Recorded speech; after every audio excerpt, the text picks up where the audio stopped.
News top 9 brought you by Kesari मरहम एवं तैलम, वर्षों से दर्द पे सबसे ज्यादा असरदार। And Prayag PTMT bath fittings and accessories, quality बेमिसाल, लिख के ले लो।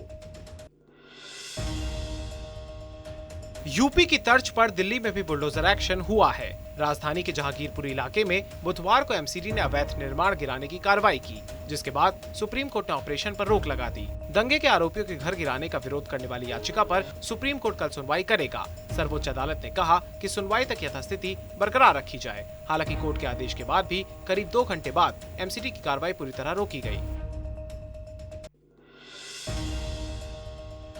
सपा अध्यक्ष अखिलेश यादव ने जहांगीरपुरी में हुई कार्रवाई पर बीजेपी सरकार पर निशाना साधा है। उन्होंने ट्वीट कर लिखा कि भाजपा ने बुलडोजर को अपनी गैर कानूनी ताकत दिखाने का प्रतीक बना लिया है। मुसलमान, अन्य अल्पसंख्यक, पिछड़े और दलित इनके निशाने पर हैं। अब तो इनके उन्माद का शिकार हिंदू भी हो रहे हैं। भाजपा दरअसल संविधान पर ये बुलडोजर चला रही है। भाजपा बुलडोजर को ही अपना प्रतीक चिन्ह बना ले। अखिलेश यादव और आजम खान में मनमुटाव की खबरों के बीच आरएलडी अध्यक्ष जयंत चौधरी ने आज आजम खान के बेटे अब्दुल्ला आजम से मुलाकात की। जयंत रामपुर में आजम के घर पहुंचे थे। मुलाकात के बाद उन्होंने देश में हो रही बुलडोजर कार्रवाई को लेकर सरकार पर निशाना साधते हुए कहा कि देश में कानून तो है लेकिन व्यवस्था नहीं। सीएम योगी जिसे चाहे उसे पुलिस से प्रताड़ित करा सकते हैं। आगे उन्होंने कहा कि सेवा भाव रखने वाले अधिकारियों को गलत के खिलाफ खड़ा होना चाहिए। पूरे देश में कोई व्यवस्था नहीं है। योगी जी जिसको चाहेंगे उसे प्रताड़ित कर देगी पुलिस। मैं चाहता हूँ अधिकारियों को जिन्होंने शपथ ली है, सेवा का भाव उनके अंदर है, उनको खड़ा होना चाहिए। अगर कुछ गलत है तो गलत है, उन्हें नियम से ही चलना। सरकारें बदल जाएंगी लेकिन ये तंत्र तो कल भी यही रहेगा। तो इसलिए आज हम देख रहे हैं वातावरण है कि बीजेपी सत्ता में है और सत्ता में रह के कोई भी वो फैसला ले रहे हैं उसको नीचे तक उसको लागू कर रहे हैं। मध्य प्रदेश की आपने वो तस्वीरें देखी, उत्तर प्रदेश में तो योगी पहले से ही करते आए हैं। तो ये एक नया मॉडल बन गया। तो ऐसे में जो ब्यूरोक्रेसी में अच्छे ऑफिसर्स हैं उनको दिखाना पड़ेगा। कवि कुमार विश्वास के गाजियाबाद स्थित आवास पर पहुंची पंजाब पुलिस की घटना पर यूपी के डिप्टी सीएम केशव प्रसाद मौर्य ने पंजाब की आप सरकार पर निशाना साधा है। उन्होंने कहा कि वो इस घटना की निंदा करते हैं और अगर उन्होंने आम आदमी पार्टी के गलत कार्यों का विरोध किया है तो ये तरीका ठीक नहीं है। आपको इसका भारी नुकसान उठाना पड़ेगा।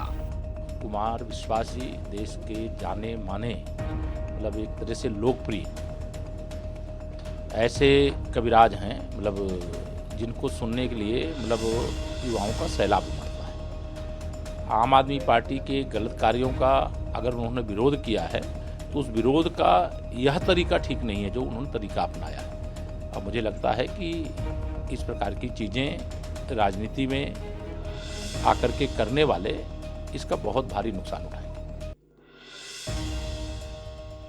आरक्षण में विसंगतियों के कारण चयन से वंचित रह गए अभ्यर्थियों ने बेसिक शिक्षा मंत्री संदीप सिंह के आवास का घेराव किया। 69,000 शिक्षक भर्ती में विसंगतियों के चलते चयनित नहीं होने वाले 6,800 अभ्यर्थियों ने विरोध प्रदर्शन किया, जिन्हें पुलिस ने हिरासत में लेकर इको गार्डन में छोड़ दिया। बीजेपी विधायक अपनी ही पार्टी की सरकार से नाराज हो गयी। अलीगढ़ में बीजेपी विधायक मुक्ता राजा ने अपनी ही पार्टी के खिलाफ धरना दे दिया। मुक्ता राजा और उनके पति नगर निगम के अधिकारियों के खिलाफ एक दिन के धरने पर बैठे। उन्होंने आरोप लगाए कि शहर में पेयजल की व्यवस्था पूरी तरह से चरमरा गई है और साफ सफाई की व्यवस्था भी काफी खराब है। सबसे ज्यादा शहर की सफाई और पानी की व्यवस्था जो बिगड़ी हुई है उसके लिए हम धरने पर बैठे हुए हैं। शहर में जगह जगह कचरा दिखाई देता है, गंदगी दिखाई देती है। पानी की बहुत समस्या है। जनता पानी के लिए त्राही कर रही है, भीषण गर्मी पड़ रही है। तो जब जनता ने एक वोट दे करके हमको इस लायक बनाया है और हम विधायक बने हैं और जनता जब हमारे दरवाजे पर आती है तो उनकी समस्याओं का समाधान करना हमारा फर्ज बनता है और उनकी इसी समस्या का समाधान करने के लिए हम सांकेतिक धरने पर बैठे हैं। यूपी में रोजाना बुलडोजर से अपराधियों और माफियाओं की संपत्तियों को गिराने का सिलसिला जारी है। इस बार सीतापुर के गैंगस्टर के घर पर प्रशासन का बुलडोजर चला है। जियाउद्दीन और सलीम दोनों गैंगस्टर में नामजद हैं। बताया जा रहा है कि दोनों पहले बालू माफिया भी रहे हैं। उत्तराखंड के मुख्यमंत्री पुष्कर सिंह धामी ने देहरादून में पेयजल विभाग की समीक्षा बैठक की। इस दौरान उन्होंने अधिकारियों को जल स्रोतों के पुनर्जीवन की दिशा में ठोस कार्य योजना बनाने और रेन वाटर हार्वेस्टिंग की दिशा में कार्य करने के निर्देश दिए। प्रदेश के कई हिस्सों में आग लगने का सिलसिला जारी है, जिससे अब तक सैकड़ों बीघा फसल जलकर राख हो गई है। रायबरेली के पर्वतखेड़ा गांव में कई बीघा फसल में भीषण आग लगने से वो नष्ट हो गई। बाद में कड़ी मशक्कत के बाद ग्रामीणों ने आग पर काबू पा लिया।